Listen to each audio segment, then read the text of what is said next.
Hello, நல்லா இருக்கீங்களா? இன்றைக்கி அதிர்ஷ்டத்தோட சில உதாரணங்களை பார்க்கலாம் அப்படின்ட்டு ஆசைப்பட்றேன்.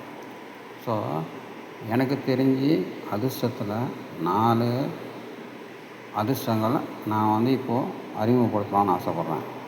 அதில் 1 கிடைக்கிறது, 2 வளருவது, 2வது வசதிகள் பயன்படுத்துவது, 3வது இல்லாத நிலை வாய்ப்பு நிலை, 4வது இருக்கிறது அலைக்கழிப்பது. ஸோ இது சம்மந்தமாக பேசணும் அப்படின்னு சொல்லிட்டு சொன்னீங்கன்னா நிறைய பேசலாம். என்ன அப்படின்னு சொல்லிட்டு பார்த்தீங்கன்னா, கிடைக்கிறது வளருவது அப்படின்றதில் என்ன அப்படின்னாக்கா, நம்மளுக்கான ஏதோ ஒன்றுத்துக்காக நம்ம ஏதோ ஒரு உள்ள லேர்ன் பண்ணி மெச்சூர் ஆகி ஒரு சோர்ஸாக ஃபார்ம் ஆகிருப்போம்.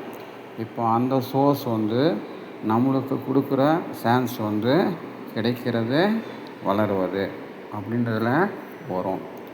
2வது வசதிகள் பயன்படுத்துவது. இருக்கும்போது தானே பயன்படுத்த முடியும்.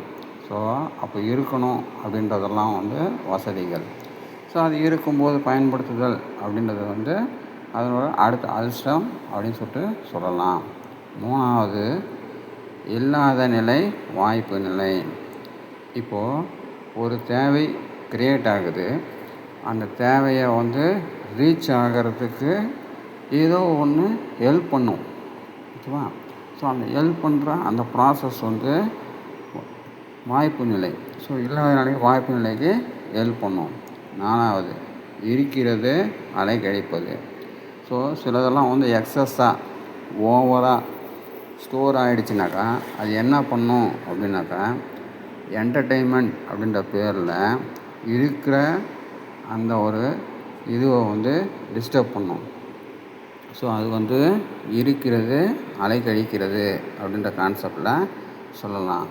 இதை பற்றி இன்னும் டீப்பாவோட நம்ம பார்க்கலாம். என்ன பார்க்கலாம் அப்படின்னா, ஜோக்காக பார்க்கலாம். ஜோக் என்னென்னா, கிடைப்பது வளருவது அப்படின்றது ஒருத்தருக்கு கீழே காசு கிடைக்குது. அந்த காசுக்கு சாப்பிட்ற பொருளோடு சேர்த்து சேஞ்சும் ஒரு இதில் கிடைக்குது அப்படின்னு சொல்லிட்டு சொன்னீங்கன்னா, அது கிடைக்கிறது வளர்கிறதுக்கான ஜோக்காக எடுத்துக்கலாம்.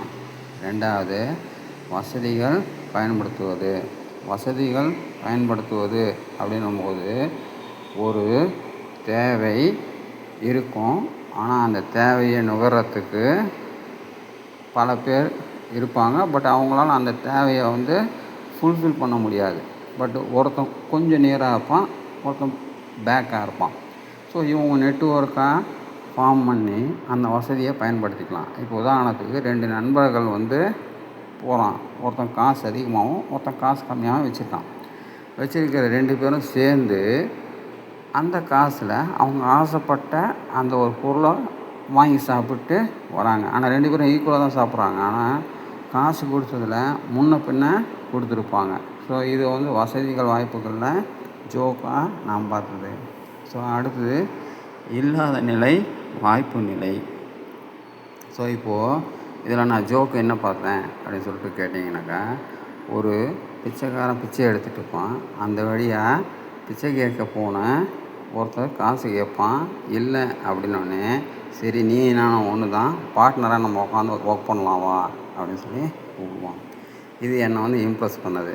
ஸோ அதனால் இங்கே நான் உதாரணத்துக்கு எடுத்திருக்கேன்.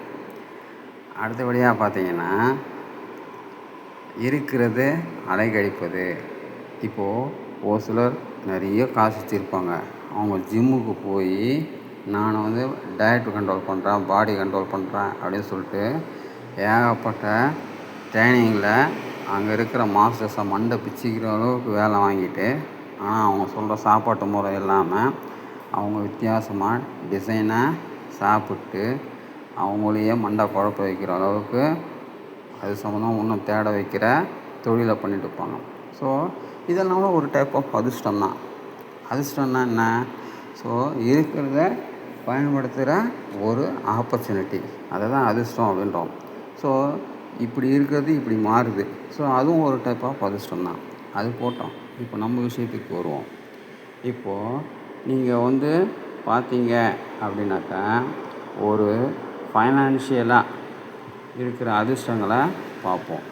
இப்போ ஃபைனான்ஷியலாக இருக்கிற அதிர்ஷ்டங்களில் பார்த்தீங்க அப்படின்னாக்கா எப்போவுமே ஒன்று ஸ்டார்ட் ஆகும்போது டிபெண்டன்சியாக தான் ஸ்டார்ட் ஆகும். So financial dependency. So India சுதந்திரம் வாங்கும்போது நம்மளுக்கு சுதந்திரம் கொடுத்துட்டு போன நாடுங்களோட பிளானில் தான் நம்ம டிபெண்ட்டாக ரன் ஆனோம். ஆனால் இன்றைக்கி மாறிட்டோம். ஓகேவா? ஸோ டிபெண்ட்டாக தான் எது ஒன்றுமே ஸ்டார்ட் ஆகும். ஸ்டார்ட் ஆன பின்னாடி அடுத்து என்ன பண்ணுவோம் அப்படின்னாக்கா வாழணும் அப்படின்ற ஒரு நிலைமை வரும்பொழுது அடுத்து என்ன பண்ணுவோம், சால்வன்சி அப்படின்ற ஒரு லெவலுக்கு வருவோம். சால்வன்சி, ஃபைனான்ஷியல் சால்வன்சி அப்படின்னா என்னென்னா, ஸோ நம்மளுக்கு தேவைகளை எப்படி மேனேஜ் பண்ணி சரி பண்ணிக்கிறது அப்படின்ற ரூட்ஸ் சிஸ்டம்ஸ் கண்டுபிடிக்கிறது. இந்தியாவை பொறுத்த வரைக்கும் அந்த சால்வன்சி அப்படின்றதில் 5 ஆண்டு திட்டங்கள் பெரிய அளவில் உதவி செஞ்சது. அடுத்தபடியாக பார்த்தீங்கன்னாக்கா ஃபைனான்ஷியல் ஸ்டேபிலிட்டி. ஃபைனான்ஷியல் ஸ்டேபிலிட்டி அப்படின்றதில் பார்த்தீங்கன்னாக்கா ஸோ ஒரு ஸ்டேஜுக்கு அப்புறமா அந்த திட்டங்கள்லாம் தேவையில்லாமல் நம்மளை ஸ்டாண்ட் பண்ணிக்கக்கூடிய பாசிபிலிட்டிஸ் வரும். ஸோ எப்போவுமே பார்த்தீங்க அப்படின்னாக்கா குடும்பம் அமைச்சு கொடுக்கும்போது பேரண்ட்ஸ் ஹெல்ப் பண்ணுவாங்க. அதுக்கப்புறமா சம்பாதிக்கிறதுக்கு ஆப்பர்ச்சுனிஸ்ட்டு கிரியேட் பண்ணி கொடுப்பாங்க. அப்புறம் குடும்பன்றது மெதுவாக ரன் ஆகும். ஸோ அதுதான் ஸ்டேபிலிட்டி அப்படின்ற கண்டிஷனில் வர்றது. அடுத்து ஃபைனான்ஷியல் செக்யூரிட்டி. ஃபைனான்ஷியல் செக்யூரிட்டி அப்படின்னும்போது ஸோ ஸ்டேபிலிட்டிக்கு அடுத்த ஸ்டேஜ் செக்யூரிட்டி. செக்யூரிட்டி என்ன அப்படின்னாக்கா சில ஆப்பர்ச்சுனிட்டிஸ் எப்படி மூவ் ஆனதுனாலும் அந்த மூவ் ஆகிற ஆப்பர்ச்சுனிட்டிஸில் ஸோ ஃபைனான்ஷியலாக நம்மளை சப்போர்ட் பண்ணுற சிச்சுவேஷன்ஸ் ஃபைனான்ஷியலி செக்யூரிட்டி. ஸோ நம்மளும் ஏறத்தர ஃபைனான்ஷியலி செக்யூரிட்டிக்கு வந்துட்டோம். எப்போத்துலேருந்து இந்தியா வந்தது அப்படின்னு சொல்லிட்டு பார்த்திங்கன்னா உலக தாராளமயமாக்கல் அப்படின்ற ஒரு கான்செப்ட் வரும்போது இந்தியா ஃபைனான்ஷியலி செக்யூரிட்டி கண்டிஷன்லேயே வந்துடுச்சு. ஸோ ஒவ்வொருத்தருக்கும் ஆப்பர்ச்சுனிட்டிஸ் அப்படி தான் க்ரியேட் ஆகும். அதுக்கு அடுத்து கடைசி stage financially independency. Financially independency அப்படின்றதுல பார்த்தீங்க அப்படின்னாக்கா ஸோ இதில் என்ன ஆகும் அப்படின்னா அது இருந்தாலும் இல்லைன்னாலும் ஸோ நடந்துக்கிட்டே இருக்கும். அது ஃபைனான்ஷியலி இண்டிபெண்டன்சி. ஸோ இன்றைக்கி வளர்ந்த நாடுகள் அப்படின்னு சொல்கிறோம் இல்லையா, அவங்களாம் ஃபைனான்ஷியலி இண்டிபெண்டன்சி. பெரிய பெரிய பணக்காரங்க சொல்கிறாங்க இல்லையா, அவங்களாம் ஃபைனான்ஷியலி இண்டிபெண்டன்சி. ஸோ அவங்க என்ன பண்ணலன்னாலும் அவங்களோட க்ரோத் ஆகிட்டே இருக்கும்.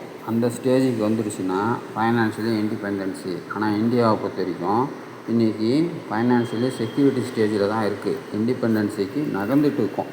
ஓகேங்களா? சரி, அடுத்தபடியாக பார்த்தீங்க அப்படின்னாக்கா அதிர்ஷ்டத்தோட அடுத்த ட்ராக்கு என்ன அப்படின்னு சொல்லிட்டு பார்த்தீங்கன்னா இன்வெஸ்ட்மெண்ட்டில் நீங்கள் பார்த்தீங்க அப்படின்னா பிஸ்னஸ் ரிலேஷன்னாக இருக்கலாம், இல்லைன்னா லாங் டேர்ம் பிளானிங்காக இருக்கலாம், இல்லைன்னா ரிஸ்க் மேனேஜ்மெண்ட் பிளானிங்காக இருக்கலாம். பிஸ்னஸ் மேனேஜ்மெண்ட் அப்படின்னும்போது வாழறதுக்கான ஒரு ஸ்டெப்ஸு எல்லாமே பிஸ்னஸில் வரும். வியாபாரம் பண்ணுறது மட்டும் கிடையாது, வாழறது கூட பிஸ்னஸ் தான். ஸோ அந்த பிஸ்னஸ் ரிலேஷன் அதுக்கான எக்ஸ்பென்ஸை மீட் பண்ணணும். ரெண்டாவது லாங் டேர்ம் பிளானிங்கிறது ஸோ நாளைய உலகத்தில் வசதியாக வாழறதுக்கான ஒரு பிளானிங். அடுத்து ரிஸ்க் மேனேஜ்மெண்ட் அப்படின்றது பார்த்தீங்க அப்படின்னாக்கா ஸோ எதிர்பாராமல் இல்லை சில நேரங்களில் நம்மளே வாண்டனாக போய் அதிலேருந்து எடுத்துகிட்டு வர்றது. ஸோ இதெல்லாமே ரிஸ்க் மேனேஜ்மெண்ட்டில் 2 கேட்டகரி. ஒன்று நீங்களாக விருப்பப்பட்டு நுழைஞ்சி வெளியே வர்றது ஒரு ரிஸ்க் மேனேஜ்மெண்ட்டு. இன்னொரு ரிஸ்க் மேனேஜ்மெண்ட் அதுவாக தேடி வரும்போது சமாளிக்கிற ஒரு ரிஸ்க் மேனேஜ்மெண்ட். ஸோ இதுக்கு சம்மந்தப்பட்ட டீட்டெயில்ஸை நம்ம தான் யாருக்கு கொடுக்கணும், ஸோ நம்மை சார்ந்து நம்மளால் பயன்பெற வேண்டியவங்களுக்கு கொடுக்கணும். இது எப்படி சார் கொடுக்கலாம் அப்படின்னா இதில் பார்த்தீங்க அப்படின்னா அடிப்படை செயல்முறை பயிற்சி. ஸோ அடிப்படை செயல்முறை பயிற்சி அப்படின்னா இந்த அதிர்ஷ்டம் ஃபைனான்ஸ். ஸோ இது சம்மந்தமான அடிப்படை காசுன்னா என்ன, இதை வந்து எப்படி ரன் ஆகும், இதனோட இதுவை வந்து எப்படி பண்ணணும். ஸோ நீங்கள் ஒரு மாடல் வைப்பீங்க, ஓகேவா. ஒரு ஃபேமிலியும் ஒரு மாடல், ஒவ்வொருத்தருக்கும் ஒரு ட்ரெண்டு, ஓகேவா. ஸோ அந்த ட்ரெண்டில் பேசிக் கான்செப்ட்ஸை சொல்லித்தரது வந்து அடிப்படை செயல்முறை பயிற்சி. ஸோ அடுத்தபடியாக பயிற்சி அங்கே தான் கொடுக்குறோம், எங்கே கொடுக்குறோம், அடிப்படையில் தான் கொடுக்கணும். ஆனால் அடுத்த ஸ்டேஜான புதியவற்றை அறிய செய்ய, புதிய கோணங்களில் சிந்திக்க உதவி தான் செய்யணும். புதியவற்றை அறிய செய்யத்தான்னா சரி, புதிய கோணங்கள் சிந்திக்கதான்னா சரி, உதவி செய்யணும், பயிற்சி கொடுக்கக்கூடாது.